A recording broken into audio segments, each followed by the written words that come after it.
네, 박수 한번 치고 가겠습니다.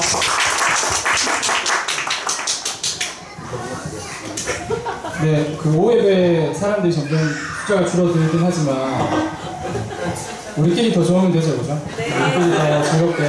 우리끼리 더 즐겁게 찬양하고 기도하면 될 거라 생각합니다. 맞죠, 여러분? 네. 기쁘게 찬양했으면 좋겠습니다. 제일 처음에 드릴 찬양은 찬양집 441번입니다. 네, 무화과 나무 잎이 마르고 포도 열매가 없으며 감람나무 열매 그치고 논밭에 식물이 없어도, 이 찬양입니다. 우리 함께 박수 치면서 함께 찬양했으면 좋겠습니다.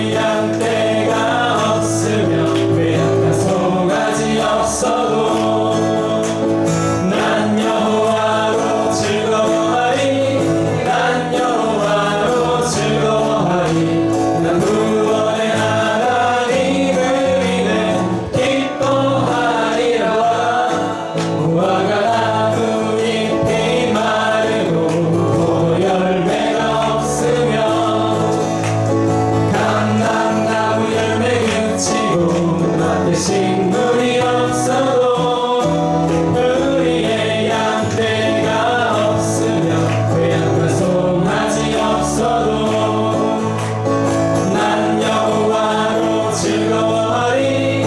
난 여호와로 즐거워하리.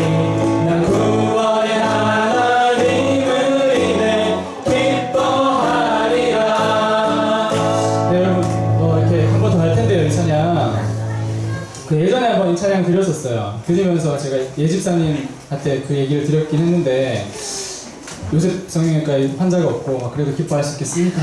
이렇게 여쭤보고 했었는데, 사실 그러면 안 되죠. 그럼 우리가 예배를 드릴 장소가 없으니까 쓰셔야 되는데, 각자 한번 생각해보는데 보셨으면 좋겠어요. 저는 사실 제가 이렇게 아버지 도와서 사업을 하고 있긴 있지만, 신규 사업체가 늘지 않아서 이런 마음이에요. 제가 즐겁지가 않아요. 기쁘지가 않고 사실. 그게 요즘 사실인 것 같습니다. 그래서 좀 마음이 힘들기도 한데, 그럼에도 불구하고 우리는 이렇게 고백해야 되는 것 같아요. 난 여호와로 즐거워하리 라고 고백해야 되는 것 같습니다. 각자 일들이 있지 않습니까? 만약 교수님이시라면 내 과에 신청하는 신청자가 없어서 폐과가 되면 너무 힘든 상황이잖아요. 그렇죠? 사업하시는 분들은 매출이 계속 생겨야 되는데 없으면 안 되는 거고, 선생님인데 나를 좋아하는 학생들이 아무도 없어요. 수업에 들어오긴 하는데 그럼 싫고, 또 목사님도 교회에 사람들이 있는데 나의 말씀을 듣지는 않고 전부 다 이제 수면 다 존다든지 이러면 참 힘들고, 그죠? 교회 수는 많아지는데 하나님 말씀 듣는 사람들은 별로 없어지고. 근데 그럼에도 불구하고 이렇게 나와 있어요. 난 여호와로 즐거워하리, 난 기뻐하리, 이렇게 얘기합니다. 사실 그게 맞지 않는가라는 생각이 듭니다. 상황과 환경과 상관없이 우리는 하나님을 위해서 기뻐해야 되는 게 하나님이 원하시고 기뻐하시는 것들이지 않겠습니까? 함께 우리 찬양 한 번 더 할 때 나의 직업, 나의 소명을 생각하면서 그럼에도 불구하고 내가 하나님 기뻐하겠다는 우리 선포 또 찬양했으면 좋겠습니다. 함께 더 합시다. 네, 무화과 나무 잎이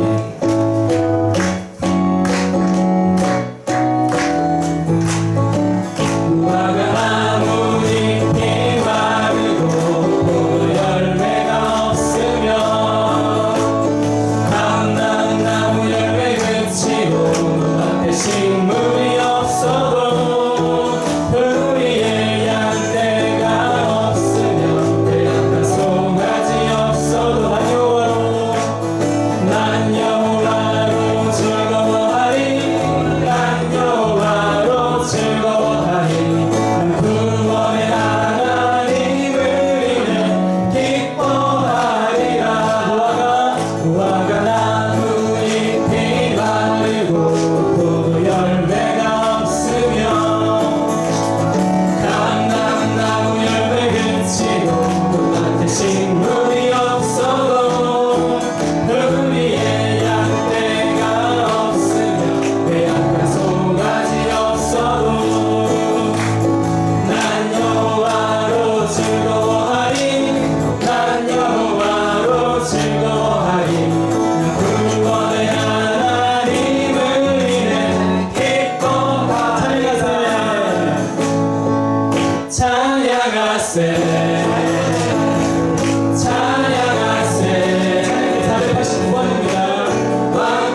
찬양하세 함께 소리 높여 찬양 드리세 찬양하세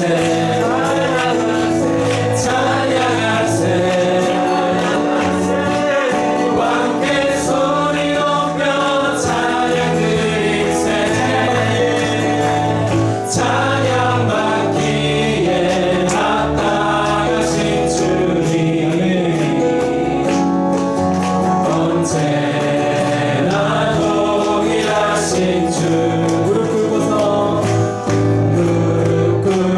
꿇고서 주 이름 외치세 예수 나의 왕 예수 나의 왕 예수 나의 왕 아멘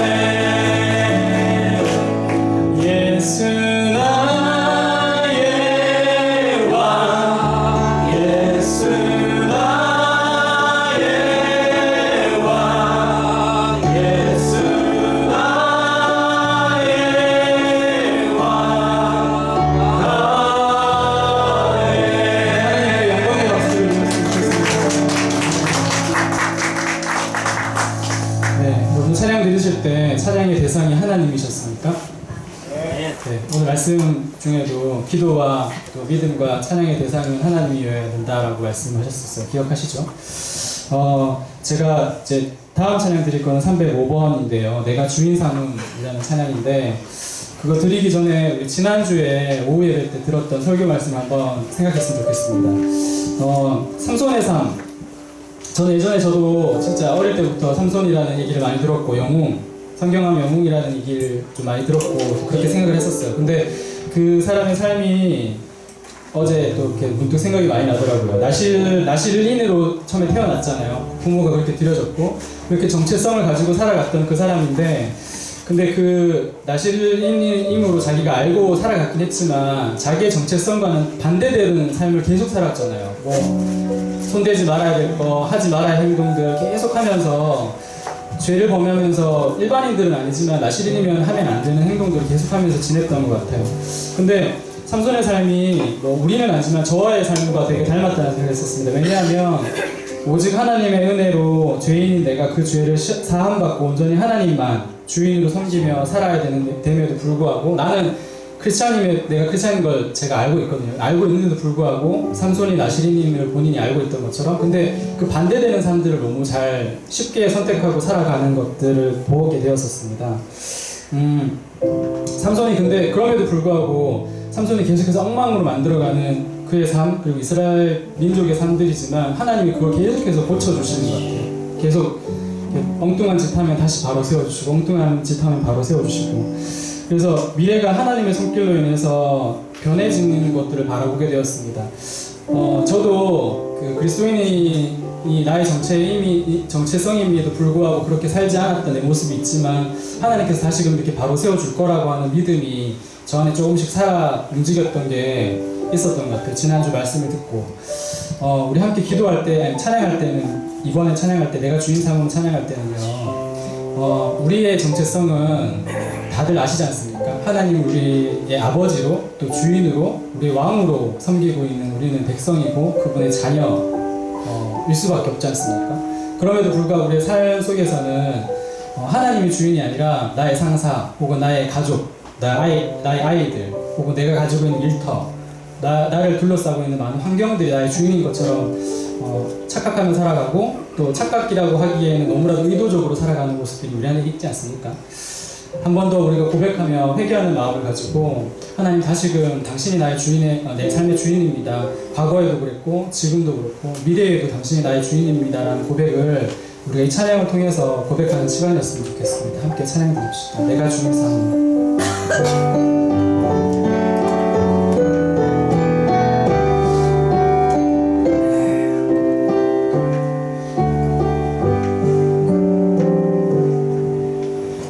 주인 삼은 모든 것 내려놓고 내 주 대신 주 앞에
기도했으면 좋겠습니다. 기도합시다.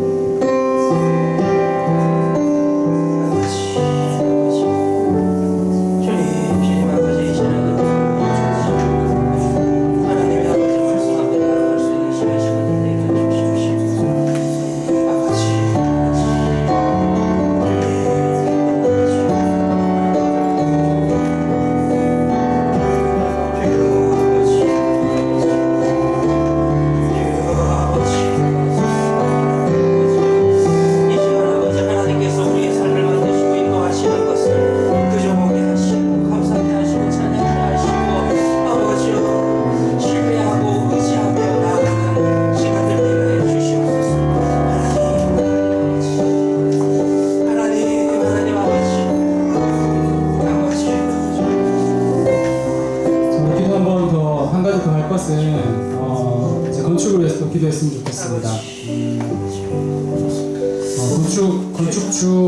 건축 회사에서 봤을 때 건축주는 헬렌 교회가 되겠지만 사실 건축주는 하나님이시지 않습니까? 그죠? 하나님이 터를 닦으시고 또 기초를 세우시고 그 깊이 있는 안반에 딱 이렇게 기초를 세우시고 건물을 한 개씩 올리고 이렇게 재료를 한 개씩 한 개씩 섞어가면서 외관을 다지고 인테리어를 다 하실 텐데 가장 좋은 인테리어는 이렇게 우리 성도님들이다라고 하는 좋은 명언을 또 남겨주신 분이 계시는데 하나님이 주인공이 되시고 하나님이 그곳의 주인이셨으면 좋겠습니다.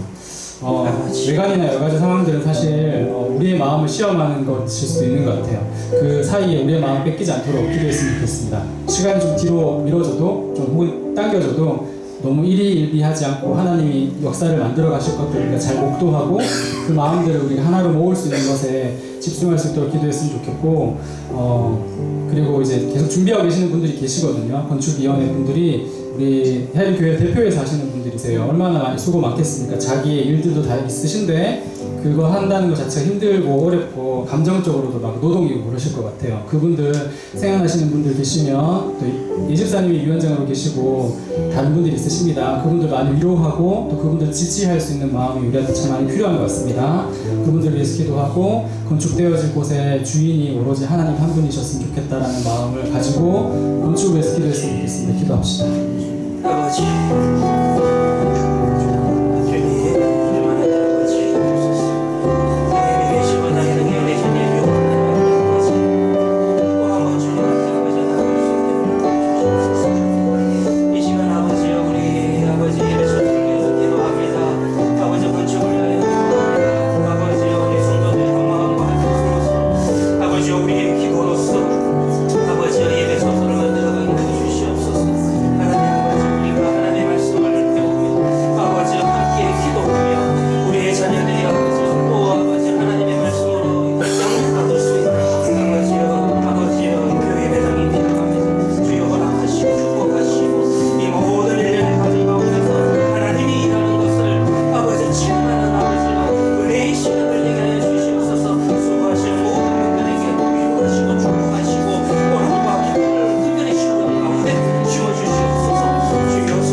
저희 헬렌 교인들이 잘 볼 수 있도록 그것에 잘 동참할 수 있도록 우리의 마음이 하나가 될 수 있도록 저희들이 하나님이 하시는 일을 기뻐할 수 있도록 주님 도와주십시오. 예수님 이름 기도드렸습니다. 네, 마지막 찬양입니다. 새로 하는 찬양인데요. 찬양지 503번입니다. 찬양지 503번 마지막 찬양입니다. 예수 닮기를이라는 찬양입니다. 내 삶의 소망이라는 제목도 있는데요. 예수 닮기를이라는 찬양입니다. 결국엔 우리의 소망은 예수님의 제자가 되어가는 것도 중요하지만 예수님처럼 예수님이 되어가는 것 그것이지 않겠습니까? 하나가 되어가는 것 그것이 가장 중요하다는 생각이 듭니다. 함께 모르는 찬양이긴 하지만 악보를 보시면서 우리 함께 배워가고 함께 찬양하는 시간이었으면 좋겠습니다. 예수 닮기를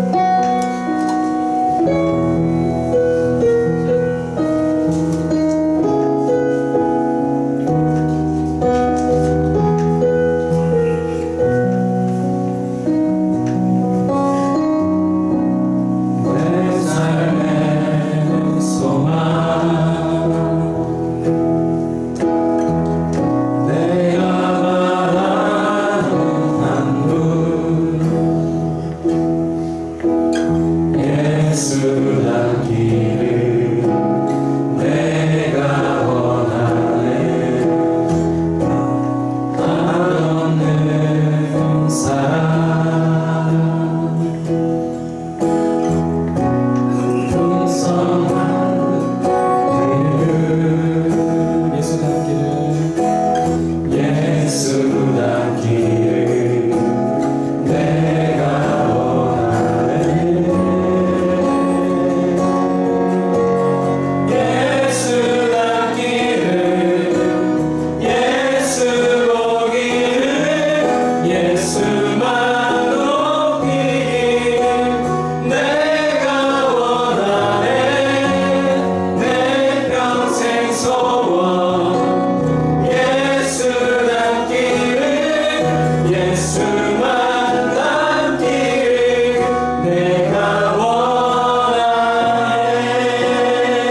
온유하시고 온유하시고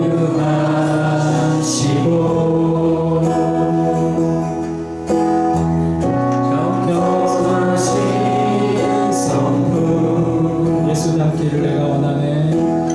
예수 닮기를 내가 원하네. 자비하시고 자비하시고 위로자 되신 주 위로자 되신 주 예수 닮기를 예수 닮기를 내가 원하네. 예수 닮기를 예수 닮기를 예수 보기를 예수만 높이길 내가 원하네. 내 평생 소원 예수 닮기를 예수만 닮기를 내가 원하네. 예수 닮기를 예수 보기를 예수만 높이길 내가 원하네. 내 평생 소원 예수 닮기를 예수만 닮기를 내가 원하네. 소리로 합시다. 예수 닮기를 예수 닮기를 예수 보기를 예수만 높이길 내가 원하네.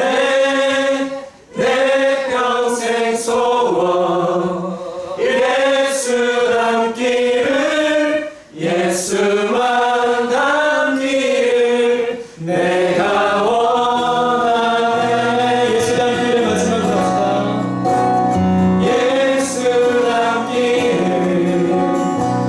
예수 보기를 예수만 높이길 내가 원하네.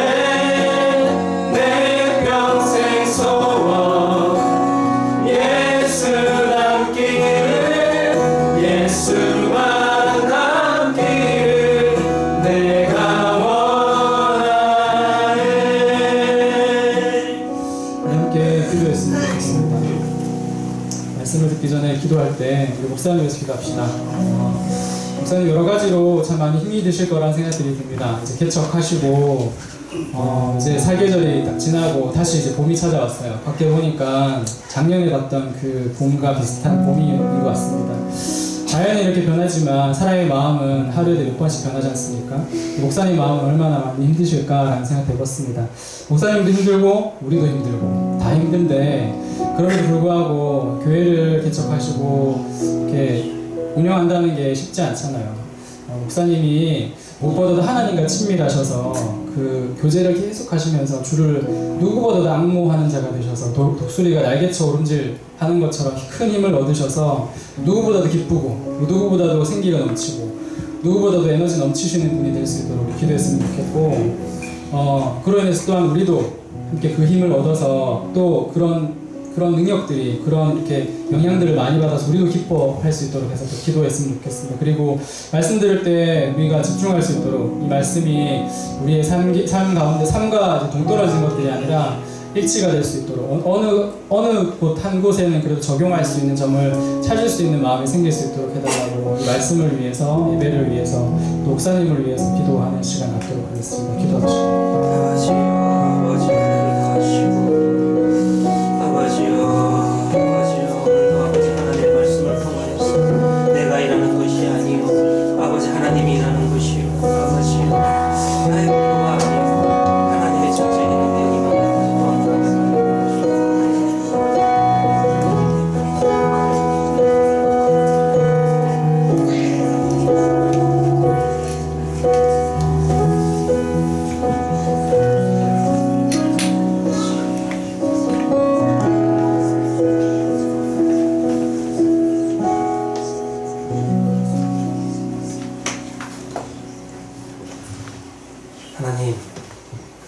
하나님께서 우리에게 인생을 주셨습니다. 시간을 주셨습니다. 우리의 시간의 시작과 끝은 하나님의 손 안에 있습니다. 하나님, 우리가 그것을 고백하는 마음으로 일주일을 다 내 생각대로 내 계획대로 사용하는 것이 아니라 하나님 아버지 이 주일을 주님의 날로 구분하고 이 날을 거룩하게 만들어서 하나님 앞에 나아가 예배하며 하나님의 말씀 앞에 엎드려 나 자신의 놓여있는 상황과 위치를 또 한 번 말씀을 통하여서 뒤돌아볼 수 있도록 허락하여 주시옵소서. 하나님 오늘도 사사기의 삼손의 메시지를 통하여서 삼손이 일하는 것이 아니라 삼손이 힘이 센 것이 아니라 정말 하나님이 일하시고 하나님이 능력이시고 모든 것이 하나님의 은혜인 것을 또 한 번 바라보게 하여 주시옵시고 그 삶 속에 나의 인생 역시 투영하며 나아갈 수 있는 시간들 되게 하여 주시옵소서. 이 시간 또 한번 말씀 앞에 엎드립니다. 주여 성령여 우리의 모든 것을 붙들어 주시옵소서. 예수님의 이름으로 기도합니다. 아멘. 예, 교회 소식 말씀드리겠습니다. 주부에 나온 대로 다음 주일은 종료주일이고 다음 주일에는 오후 예배와 점심이 준비되지 않습니다. 1교회, 2교회, 3교회, 청년교회가 서로 모여서 교제와 기도 제목 나눔의 시간이 있겠습니다. 화요일, 목요일 말씀 모임이 개강했습니다. 우리 장소를 제공해 주시는 최주열 집사님과 이성신 집사님에게 다시 한번 감사 말씀드리고 시간을 보시고 창세기의 말씀도 함께 나눌 수 있기를 소원합니다. 오늘 나눌 하나님의 말씀은 사사기서의 말씀 14장 뒷부분부터 좀 보도록 합시다. 14장 18절부터 15장 8절까지 교독하도록 하겠습니다. 14장 18절부터 15장 8절 말씀까지 교독하도록 하겠습니다. 제가 14장 18절 읽도록 하겠습니다. 봉독하게 해드리겠습니다. 일곱째 날 해지기 전에 성읍 사람들이 삼손에게 이르되 무엇이 꿀보다 다르겠으며 무엇이 사자보다 강하겠느냐 한지라. 삼손이 그들에게 이르되 너희가 내 암송아지로 밭갈지 아니하였더라면 내 해수수께끼를 능히 풀지 못하였으니라 하니라. 삼손이 악수를 내려가서 고노 사람 30명을 쳐주고 수수께끼 낀 자들에게 쫓고 심히로 하여 그의 아버지 지도로 삼손의 아내는 삼손의 친구였던 그의 친구에게 준 바 되었더라.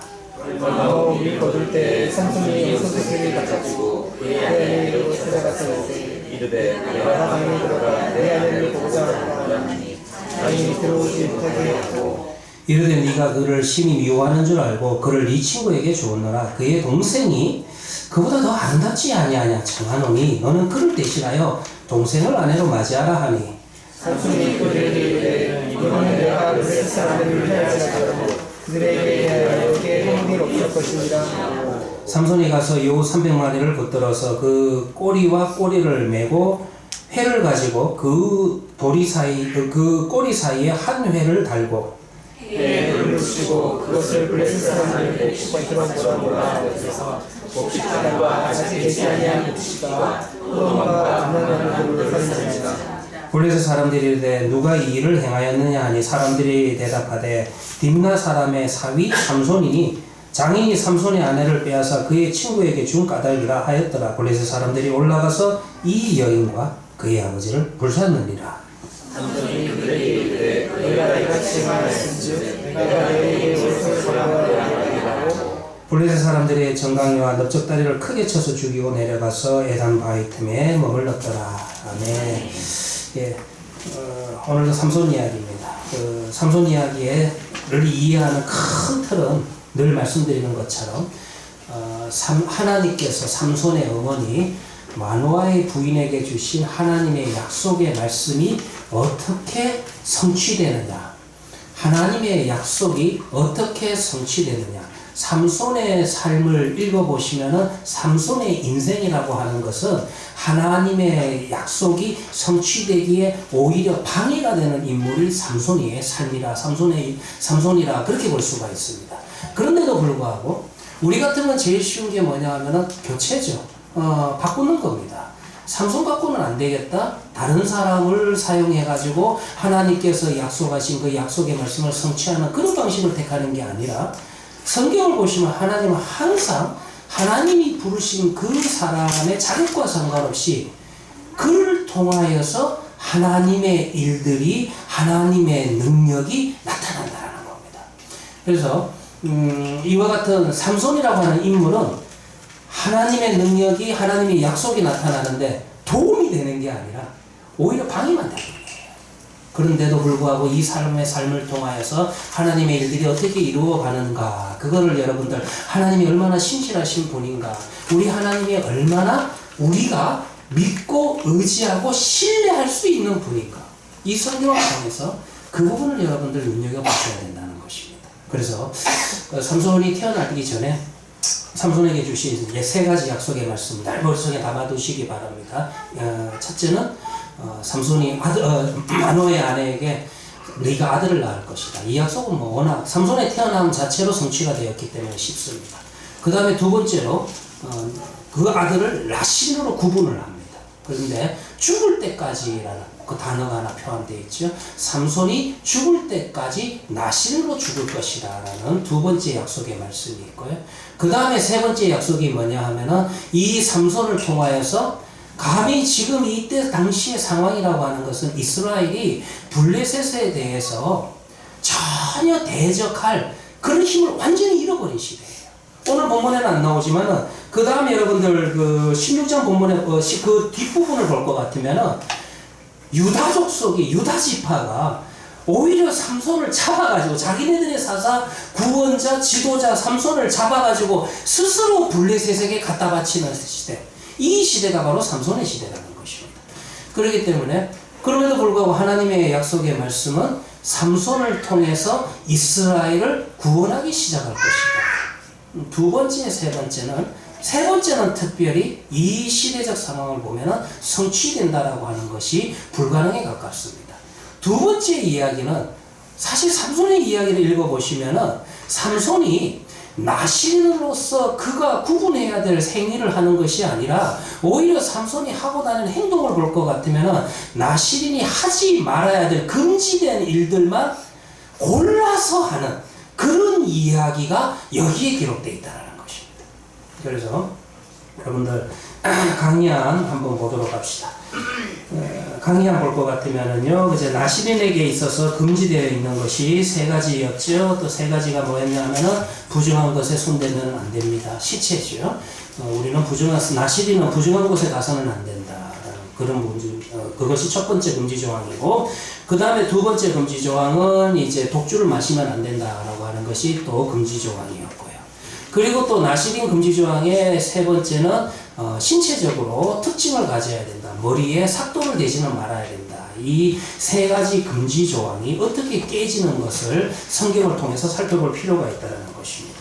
그래서 이제 첫 번째로 볼 것 같으면 우리는 지난 시간에 말씀드린 것처럼 삼손이 딥나로 내려가는 길에 사자를 만납니다. 그래서 사자를 맹세를 찢어 죽입니다. 14장 6절을 볼 것 같으면 그야말로 삼손은 괴력을 가지고 있는 아주 흠모할 만한 그런 능력을 가지고 있다는 것입니다. 그런데 여기에서 표면적으로 이 이야기의 단락 속에서 아, 삼손이 정말 힘이 세구나, 정말로 매력적인 요소를 가지고 있구나, 그의 신체적인 매력에 매혹돼서는 안 된다는 거예요. 이 이야기가 왜 성경에 기록되어 있냐면 이제 삼손이 딥나에 가서 돌아오는 길에 그 시체를 보게 됩니다. 그런데 그 시체를 볼 것 같으면은 우연히 만난 것 같지는 않아요. 그 예를 들면은 우리 한글 성경 개역 개정판의 번역을 볼 것 같으면은 우연히 시체를 본 거로 그렇게 되어 있지만은 사실 이 본문도요 조금 원문에 의해서 직역을 하면 그가 보려고 돌이켰다 이렇게 번역하는 게 더 맞습니다. 그러니까 이 말을 볼 것 같으면은 일부러 자기가 내려갈 때 딥나로 갈 때에 찢어 죽인 때려 죽인 그 사자가 이제 돌아갈 때 어떻게 됐나, 다른 길도 있음에도 불구하고 그 시체를 보기 위해서 의도적으로 다시 그 길로 돌아가서 그 시체를 찾아갔다는 것을 알 수가 있다는 거예요. 근데 여기에서 사자의 시체에서 꿀이 생깁니다. 자, 그러면은 삼손은 나시린이에요. 그렇다면은 아무리 그때 당시에 꿀이 귀하다 할지라도 저도 꿀집에 가보니까 꿀이 비싸더라고요. 그런데 이 아무리 그때 당시에 꿀이 귀한 거라 할지라도 그래도 여러분들 자신이 나신이라고 하는 그와 같은 정체성을 가지고 있었다면은 그 사자 시체에 꿀 손대서는 안 된다는 거예요. 그런데 삼손이 성경을 여러분들 본문을 읽어보시면, 지난주 읽어봤지만은 본문을 읽어보시면 아무 거리낌이 없이 조금도 망설임이 없이 그야말로 사자 시체에 손을 대서 꿀을 가지게 된다는 거예요. 취하게 된다는 겁니다. 그러면 여기에서 삼손이 하나님께서 나시린에게 금지된 금지 조항을 몰라서 이런 행동을 했는가? 그것도 아니에요. 계속해서 여러분들 본문을 읽어보시면은 삼손은 그 꿀을요, 그래서 또 부모님에게 드립니다. 이거 효자죠. 근데 부모님에게 드렸는데 이 꿀이 어디서 났는지를 말을 안 해요. 그러니까 여러분들 이 이야기 속에서도요, 성경은 우리에게 야, 삼손이 효자다, 그거를 지금 칭찬하는 게 아니라 그 이야기 속에서 삼손이 내가 나시린이고 나는 나시린으로서 시체에는 손을 대서는 안 된다라고 하는 하나님의 계명을 알고 있었다는 거예요. 알고 있음에도 불구하고 의도적으로 그 꿀을 취하고 싶어서 하나님의 자기의 정체성과 하나님의 말씀은 제껴버리고 그 시체에 손을 대고 꿀을 취했다. 그거를 강조하고 있다는 겁니다. 그래서 여기에서도 볼 것 같으면은 결국은 그는 그 자신이 나시린으로서 어떠한 시체와도 접촉해서는 안 된다는 것을 알고 있었다는 것입니다. 계속해서 읽어드리면 그냥 강의하는 내용 조금 읽어드릴게요. 처음에 보았던 여인과 결혼하기 위해 딥나를 다시 방문하는 길에, 그게 8절이죠. 삼손은 자기가 죽인 사자의 시체와 마주친다. 이미 설명드렸습니다. 그냥 한글 개역 개정판은 우연히 마주친 걸로 그렇게 번역을 하고 있지만은 원문의 의미를 볼 때는 우연히 마주친 게 아니라 의도적으로 다시 그곳에 찾아가 본 것을 알 수가 있다는 것입니다.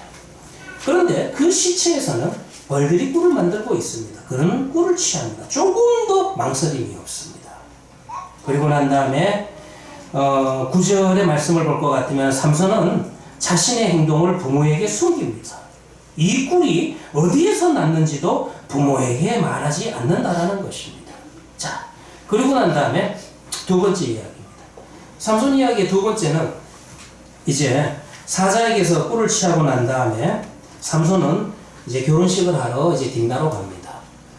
거기에서 결혼식에 손님들이 오는데 손님들하고 이제 수수께끼를 하는 애예요. 그런데 여기에서 10절을 볼 것 같으면, 제가 요거 하나 읽어드릴게요. 14절 10절을 볼 것 같으면,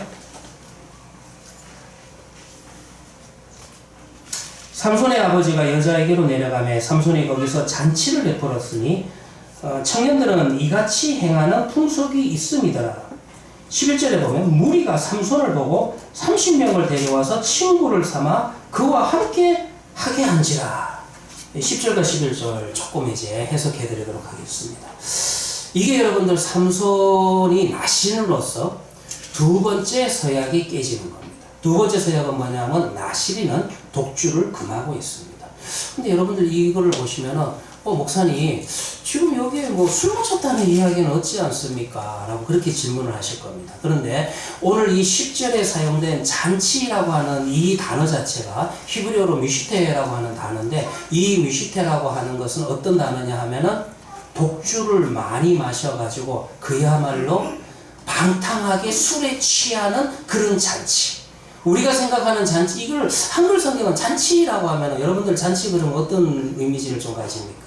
우리는 마치 결혼식장에 가서 결혼식 뷔페 먹나 그런 느낌을 가지는데 전혀 그런 의미가 아니라 의도적으로 여기에서 이 뮤시테라고 하는 것은 술을 많이 마시는, 그래서 완전히 취하는 그런 방탕한 잔치를 의미하는 것이 여기 뮤시테라는 단어의 의미라는 것입니다. 자, 여기에서 보면은 삼손은요 이제 결혼식에 가서도 뭐 자신은 나신으로서 독주를 멀리해야 된다라고 하는 그와 같은 하나님의 말씀, 그와 같은 자기 자신에게 주어진 자신의 정체성 아무 거리낌이 없이 또 두 번째 나실인 서약도 깨트리는 이야기가 10절에서 나오고 있다는 겁니다.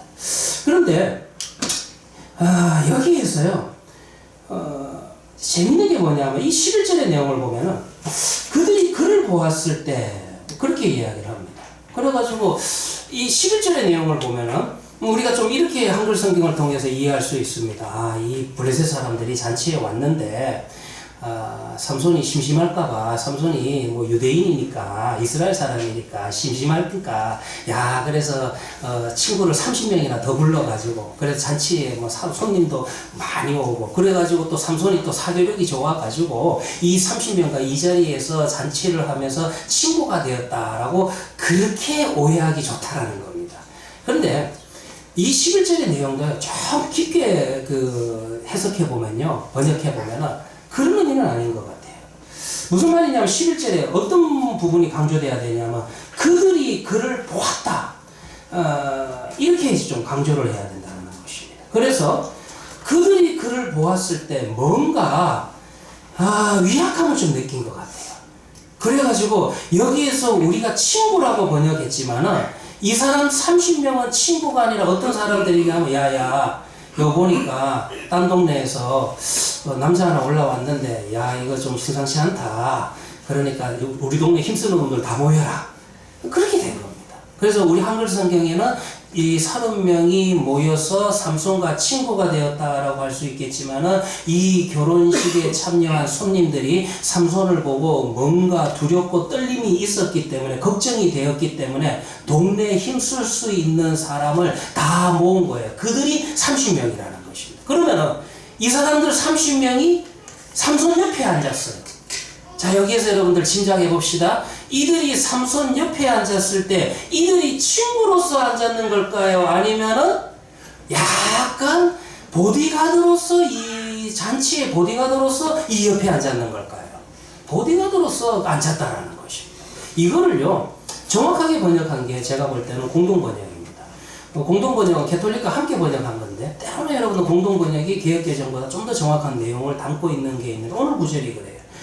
공동번역은요 오늘 본문을 이렇게 조금 추론을 합니다. 요거는 원문에는 없는 내용인데 저도 공동번역의 내용이 맞다라고 생각해서 소개를 해드리는 겁니다. 그러나 그들은 삼손이 무서워 요 내용은 추가된 게 맞습니다.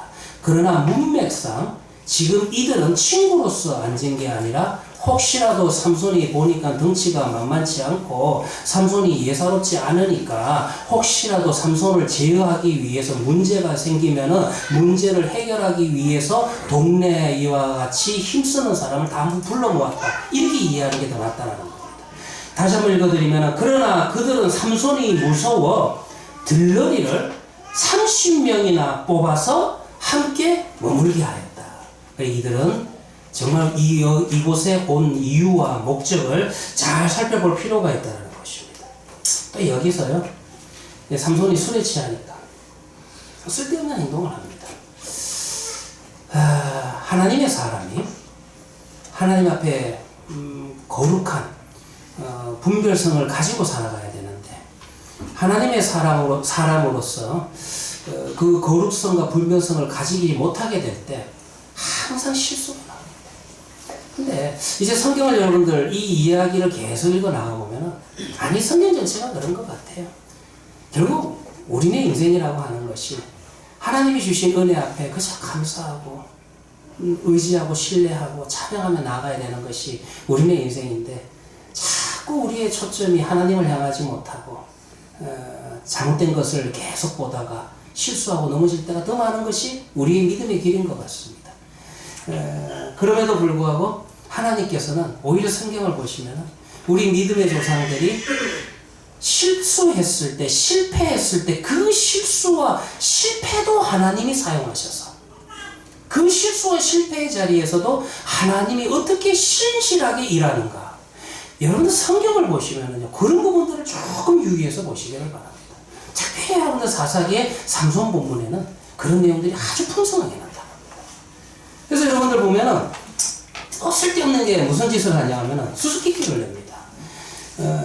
삼손이 14장 14절을 볼 것 같으면 제가 가지고 강의한 42페이지 제일 윗줄입니다.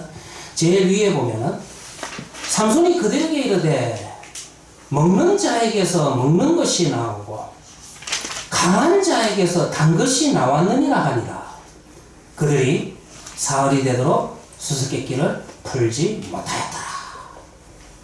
다시 한번 수수께끼 내용 볼까요? 먹는 자에게서 먹는 것이 나오고 강한 자에게서 단 것이 나왔다. 수수께끼입니다. 이 수수께끼를 맞출 수 있는 사람이 이 세상에 몇 명이나 되겠습니까? 여러분들 근데 우리 재미없는 게 답을 알아요.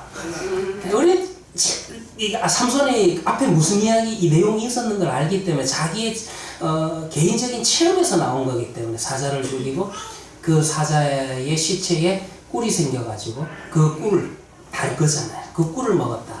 이 내용을 우리는 정답을 알고 있어서 이런 수수께끼가 재미가 없습니다. 그럼 내정하게 이야기해가지고 이거를 수수께끼라고 냈어요. 그것도 여러분들 뭐 옷 30벌, 겉옷하고 안에 배옷하고 합쳐가지고 요즘도 여러분들 양복 30벌 하면 만만치 않은 가격인데 그때 당시에는 여러분들 직조업이 발달하지 않았기 때문에 1년에 옷 한 벌 해입기가 힘든 게 여러분들 부의 상징 옷 한 벌 해입는 거 아니에요? 옷 한 벌 해입었다가 시급한 게 누굽니까? 요새가 아닙니까? 그런데 여러분들 이때 당시에 여러분들 옷을 겉옷과 배옷까지 합쳐가지고 30벌을 걸고 이거를 얘기를 건 겁니다. 이걸 내기를 거는 삼손도 우습고 무슨 생각에서 이것을 내기로 거는 건지. 자, 중요한 것은 이 수수께끼를 맞출 수 있는 사람이 과연 몇 명이나 되겠냐 이거예요. 제가 보기에는 하나님과 삼손 이외에는 이 수수께끼를 맞출 수 있는 사람이 아무도 없다는 겁니다. 오후에 잠도 오는데 이런 이야기 하면 또 재미없을 수도 있는데요. 이 수수께끼가요 정확하게 여러분들 6단어입니다. 이건 나 혼자 그냥 재미로 하는 이야기입니다. 재미로 들어주세요. 히브리어로 딱 6단어입니다. 무슨 말이냐면 먹는 자, 먹는 것, 나왔다. 요 3단어입니다. 그 다음에 그 다음 행은 강한 자, 단 것, 나왔다. 딱 3단어예요. 그러니까 3단어, 3단어, 6단어. 그러니까 수수께끼가 다 6단어로 나옵니다. 이거는 우리 이번에 또 화요일, 목요일 성경 공부 때 해야 될 내용인데 창세기에 보면 또 흥미로운 게 뭐냐면요. 하나님께서 천지를 일단 며칠 만에 만드셨어요. 7일 만에 만드셨죠. 안식일까지 포함해서. 안식일도 하나님이 창조하신 거니까. 창세기 1장 1절이요. 히브리어로 딱 7단어입니다. 그 다음에 1장 2절은 7 곱하기 2 하면 뭐가 됩니까? 7 곱하기 2 하면 뭐가 됩니까? 이거 못하세요? 7이는 14. 1장 2절은 몇 단어일까요? 이제 짐작해 보세요. 14단어. 이거는 화요일 목요일 또 합시다. 자, 그래가지고요. 이 구약의 여러분들 히브리어는 좀 이런 숫자적 점층법을 가지는 이런 특징을 좀 많이 가져요. 그래서 창세기 1장 1절과 1장 2절도 좀 그런 방식으로 나가는데 여기에 삼손의 수수께끼도요. 다 여러분들 6단어를 가지고 이렇게 만들었다. 아마 제가 볼 때 이기에 모여있는 잔치에 참석했던 블레셋 사람들은 이 정도까지는 생각했던 것 같아요. 뭐냐 하면은 먹는 자, 강한 자가 평행이 되고 그 다음에 여러분들 그 먹는 것, 단 것 이게 또 평행이 되고 나온다는 같은 말이니까.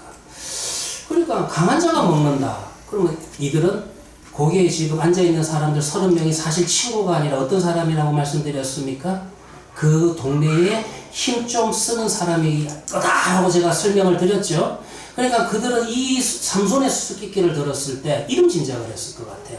아, 우리 이야기하는 것보다 우리가 지금 이 동네에서 힘 좀 쓰는 사람인데 이 잔치에 와서 먹으니까 그러니까 우리를 말하는 거다. 요 정도까지는 아마 요런 짐작을 했을 거고. 근데 그 다음 문장이 해석이 안 되는 겁니다. 무슨 해석이 안 되냐 하면은 먹었는데 단 것이 나왔다. 그러니까 이제 이들은 우리 논리나 지금 우리가 여기서 술을 많이 마셔가지고 토한 사람이 있었을 거예요. 그렇죠?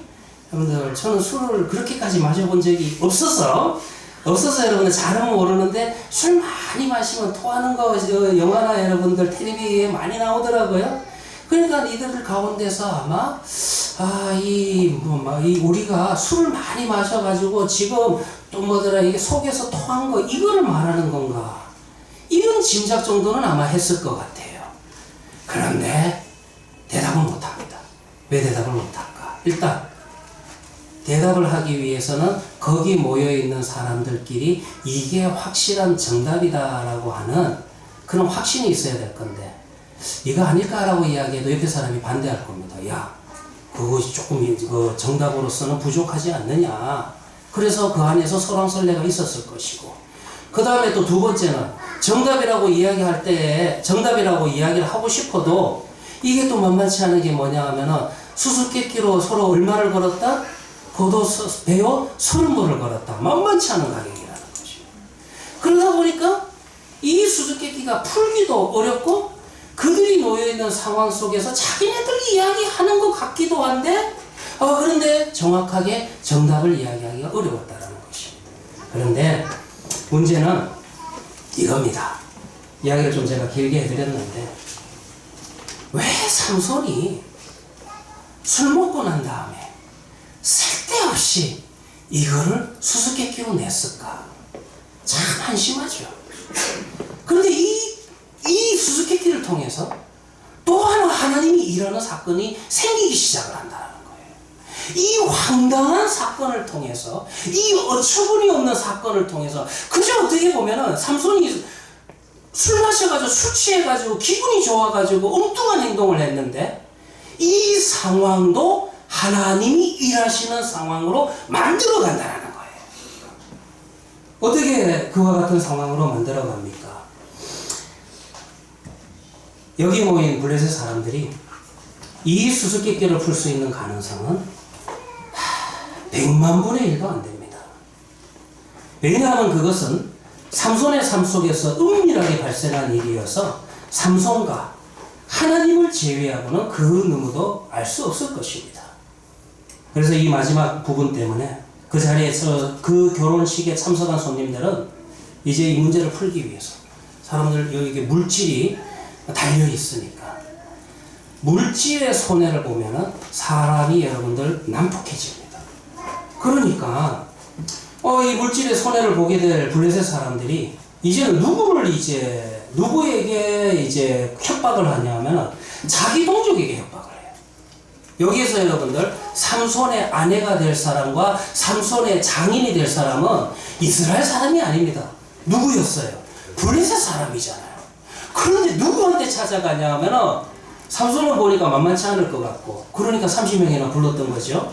그러니까 삼손한테는 말 못하고 누구에게 찾아가냐 하면은 이 딥나의 여인과 그 여인의 아버지한테 찾아가가지고 특별히 그 여자한테 네가 삼손에게서 이 수수께끼의 정답을 찾아내라, 알아내지 못하면은 너의 아버지와 너희 집을 다 죽일 거다, 불태울 거다, 협박을 하게 된다는 거예요.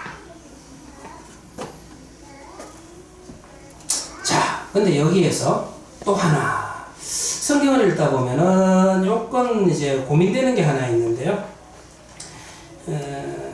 14장 15절입니다.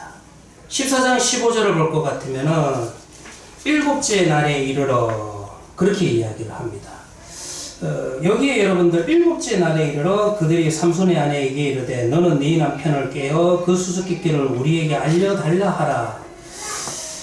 이 14장 15절을 읽어보시면 삼손과 수수께끼를 내고 난 다음에 수수께끼의 정답을 알아낼 수 있는 시간의 말미로 일주일을 서로 약속한 것을 알 수 있어요. 그런데 14장 15절을 볼 것 같으면 마지막 날, 7번째 되는 날에 삼손의 아내에게 와가지고 내가 수수께끼의 정답을 알려내지 않으면 아비의 집에다가 불을 지르겠다라고 협박하는 내용이 나온다라는 겁니다. 그런데 14절을 볼까요? 그 앞에 있는 바로 앞에 14절을 보면 삼손이 그들에게 이르되 먹는 자에게서 먹는 것이 나오고 강한 자에게서 단 것이 나오느니라 하니라. 그들이 사흘이 지나도록 수수께끼를 풀지 못하였더라. 그러니까 지금 수수께끼를 낸 날로부터 사흘이 지났는데 그 다음 15절은 7일이라 그렇게 이야기를 합니다. 그러니까 요거는 약간 번역이 잘못됐습니다.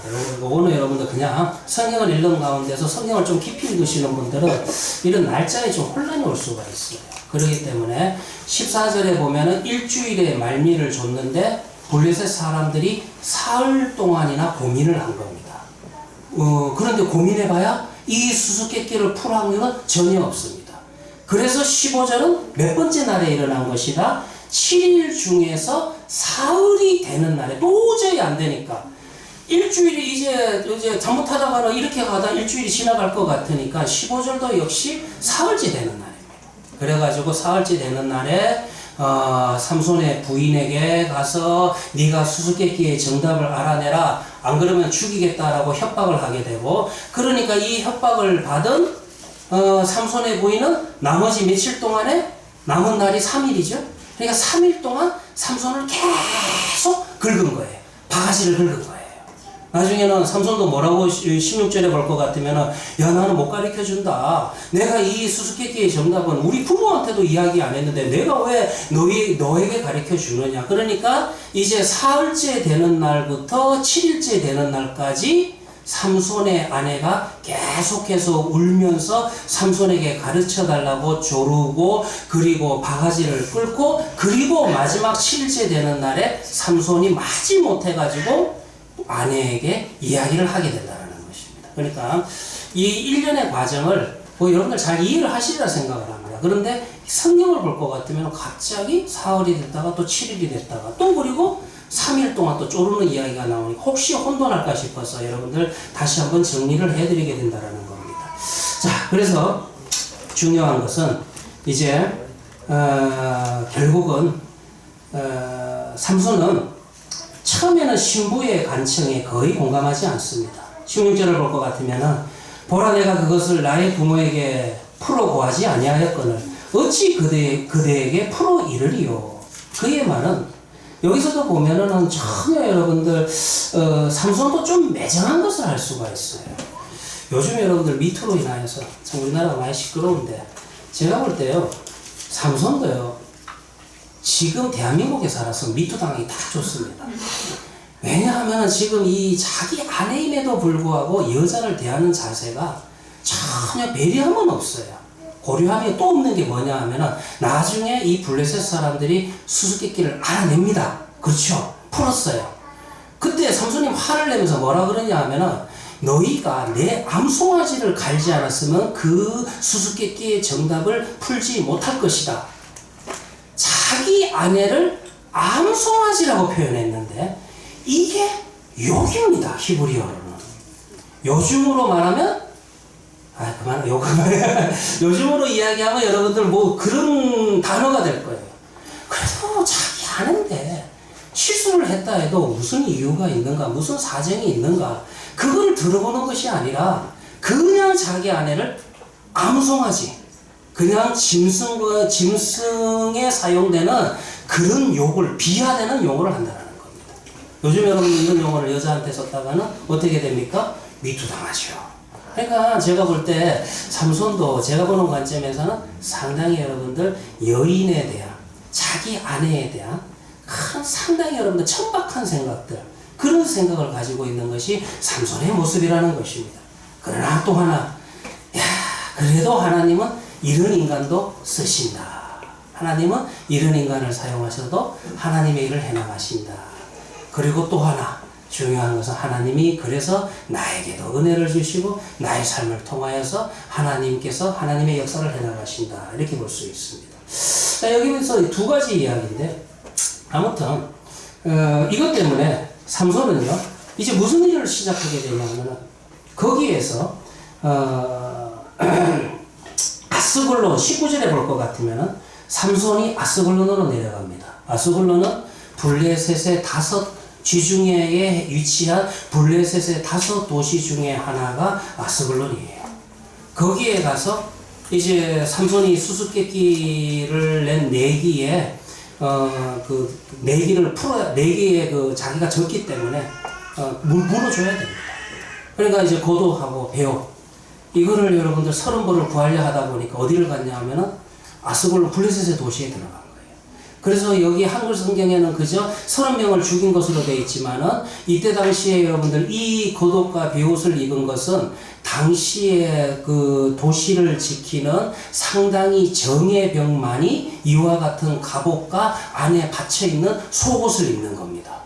삼손이 누구를 죽이냐 하면은 블레셋의 주요 도시 중에 하나인 아스글론에 내려가서 거기에서 그 도시를 지키는 블레셋의 정예 군인 30명을 때려 죽인 거예요. 그리고 난 다음에 그들에게서 갑옷과 베옷을 뺏어온 겁니다. 놀랍게도 삼손과 블레셋이 전쟁이 시작돼요. 이 과정을 보면 다시 한번 이야기합시다. 이 과정 속에서 삼손이 지금 자신이 나신으로서 사명이 지금까지 있습니까? 삼손이 하나님께서 주신 사명, 내가 사사로서 이스라엘을 구원하리라 라는 그 약속의 말씀을 붙들고 지금 전쟁을 일으킨 거예요? 전혀 아니죠. 이 일련의 과정을 볼 것 같으면 그냥 시체에 손을 대고 거기에서 이런 꿀을 취해가지고 또 술잔치를 벌이고 그 술에 취해가지고 쓸데없이 수수께끼를 내고, 이 수수께끼가 또 황당하게 자기 아내가 협박을 받아서 그 수수께끼의 정답이 풀리게 되고, 그래서 이 수수께끼의 정답이 풀리게 되니까 삼손이 물질적으로 큰 피해를 입게 되니까 삼손은 어쩔 수 없이 아스글론에 내려가서 아스글론에 블레셋의 정예병 30명을 죽이는 사건이 생긴다는 거예요. 여기에서 보면 삼손이 칭찬받을 만한 일이 있습니까? 없습니까? 삼손이 여러분들 자기 자신을 내가 정말 이스라엘의 사사가 돼서 이스라엘을 위해서 지금 블레셋 정예병 30명을 내가 죽였다, 그렇게 이야기할 자격이 있어요? 놀랍게도 삼손은 전혀 그런 의도가 없었음에도 불구하고요, 지금 하나님의 의도하신 대로 삼손을 통해서 삼손과 블레셋과의 전쟁이 시작되게 되는 것입니다. 이것이 이 일련의 과정들을 여러분들 한번 구속사적으로 한번 보시라는 거예요. 그래서 여러분들 만약 이런 부분들을 통해서 전적으로 지금까지 이야기 속에서 모든 일은 누가 하셨냐 하면은 바로 삼손이 잘나서 삼손이 한 게 아니라 이 모든 삼손의 행위의 배후에는 하나님이 계시고 하나님이 홀로 일하시고 하나님이 전적으로 일하시는 모습을 여러분들은 좀 발견할 필요가 있다는 것입니다. 저는 오늘 오전에 설교에서 좀 준비를 하다가 너무 내용이 많은 것 같아가지고 좀 빼버리긴 빼버렸는데요. 오늘 이 오후에 이 부분하고 또 오전에 설교한 부분하고 좀 합쳐서 그래서 한번 좀 생각해야 될 부분이 있다라고 생각한 부분이 있습니다. 시간은 좀 됐지만 오늘 질문으로만 좀 던지고 한번 생각을 좀 더 하고 또 모이도록 할 건데요. 마태복음 한번 13장 보시기 바랍니다.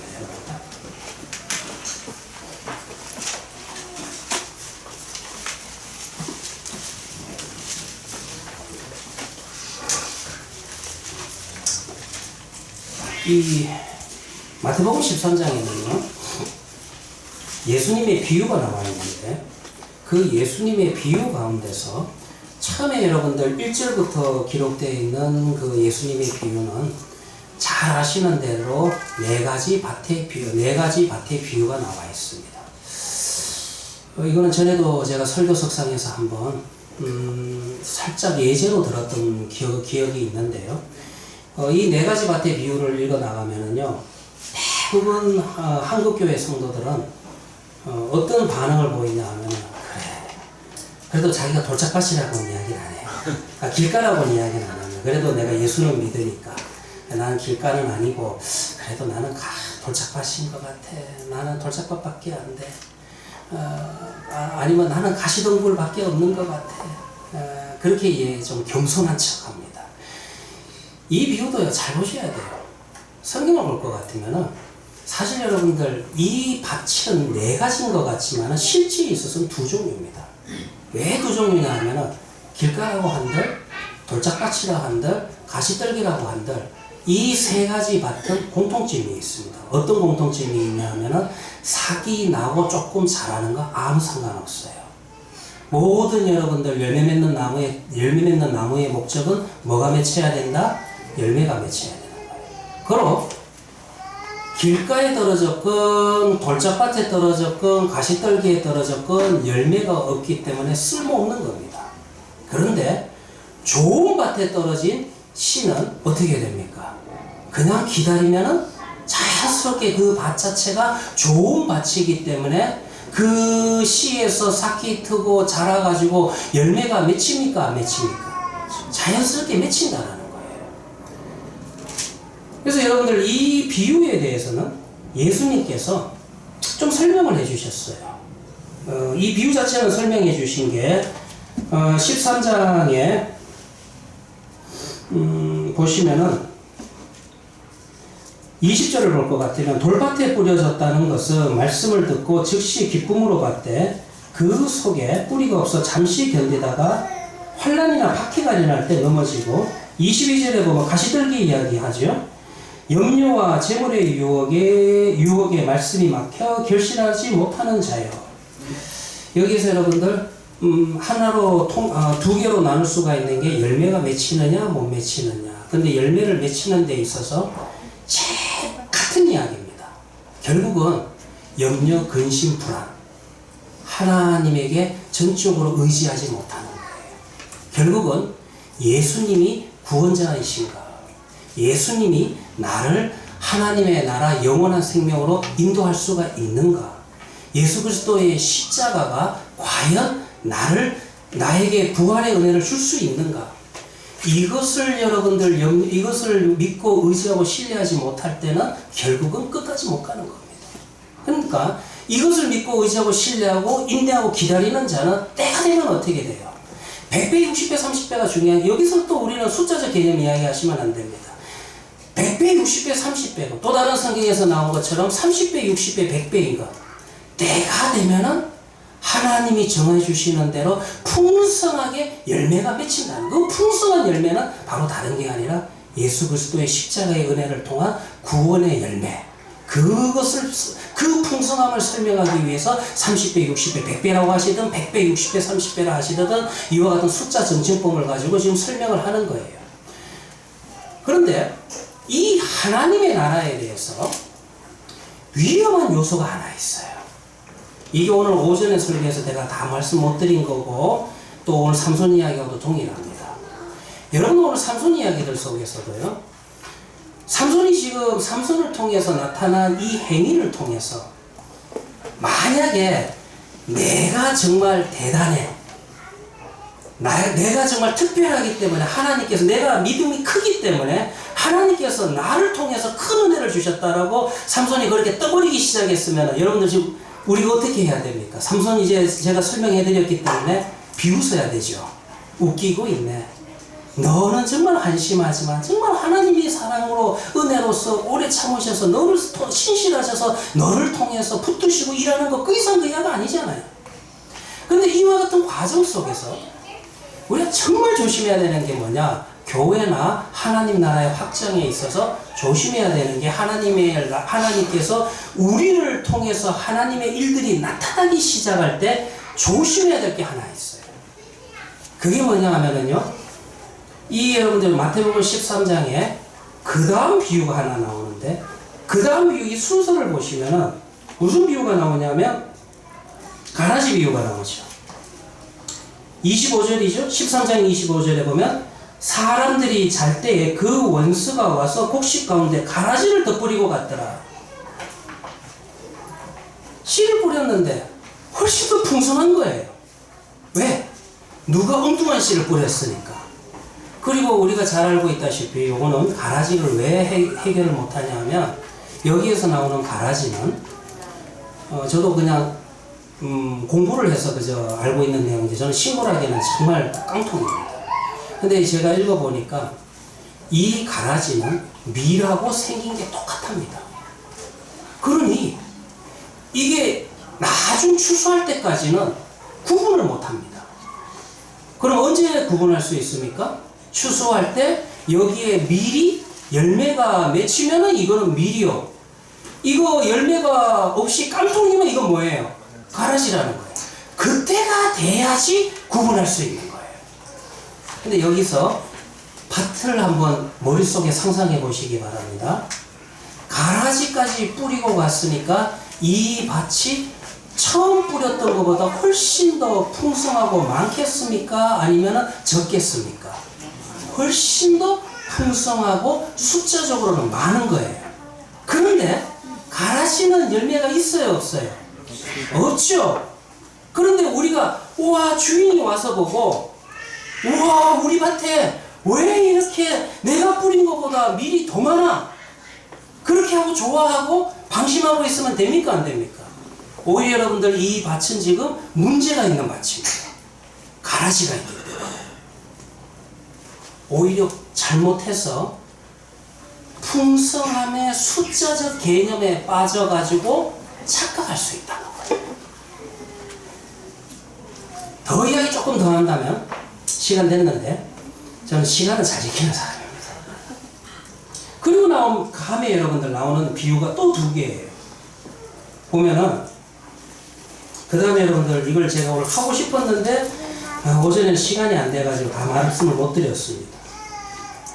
34절에 보면 또 비유를 들어 이르시되 천국은 마치 사람이 자기 밭에 갖다 심은 겨자씨 하나가 같으니, 제가 오전에 겨자씨 이야기할 때 이것도 하고 싶었는데, 이는 모든 씨보다 작은 것이라 자란 후에는 풀보다 커져서 나무가 되었다. 공중의 새들이 와서 그 가지에 깃들였다. 이게 긍정적인 비유일까요? 부정적인 비유일까요? 지금 앞에 긍정적인 비유가 나왔습니까? 부정적인 비유가 나왔습니까? 부정적인 비유가 나왔죠? 겨자는 여러분들 겨자입니다. 나무가 될 수 있어요, 없어요? 나무는 안 됩니다. 식물에 대해서 무례한 저도 책 보고 압니다. 그런데 겨자가 나무가 됐다. 고민해 봐야 되죠? 이 상황이 정상적인 상황인가? 혹시라도 천국에 대해서 풍성한 것, 숫자적으로만 천국을 이해한다면 천국 이해에 있어서, 천국 소망에 있어서 자칫 잘못하면 걸림돌이 될 수 있습니다. 좀 더 하나 더 본다면 33절에 또 비유로 말씀하시되 천국은 마치 여자가 가루서말 속에 갖다 넣어 전부 부풀게 한 누룩과 같다고 그랬어요. 레위기에서 하나님께 드리는 소재에는 넣지 말아야 되는 게 있습니다. 형질을 변질시키는, 죄가 하나님과의 관계를 파괴하고 그 속성을 변질시키는 것을 상징하는 것이 꿀과 누룩이에요. 그래서 여러분 하나님 앞에 소재를 바칠 때는 누룩을 넣으면 됩니까, 안 됩니까? 안 됩니다. 근데 여기에서 여러분들 밀가루를 가지고 빵을 만들었는데 누룩을 넣어가지고 전부 누룩을 넣어서 너무 크게 만들었어요. 요것도 긍정적인 내용일까요? 부정적인 내용일까요? 2주 동안 생각하시고 우리 4월 첫째 주에 사사기 강의 계속 할 때 여러분들 이 부분하고 사사기 뒷이야기를 또 계속해서 우리 한번 고민해 보도록 합시다. 주기도문으로 마치도록 하겠습니다. 하늘에 계신 우리 아버지여, 이름이 거룩히 여김을 받으시오며 나라의 임하옵시오며 뜻이 하늘에서 이루어진 것 같이 땅에서 이루어지이다. 오늘 하루 우리에게 영생을 주시고 우리가 우리에게 죄진 자를 사하여 줄 것 같이 우리 죄를 사하여 주시고 우리를 시험에 들게 하지 마시고 다만 악에서 구하옵소서. 대개 나라와 권세와 영광이 아버지께 영원히 있사옵나이다. 아멘. 네, 마쳤습니다. 수고하셨습니다.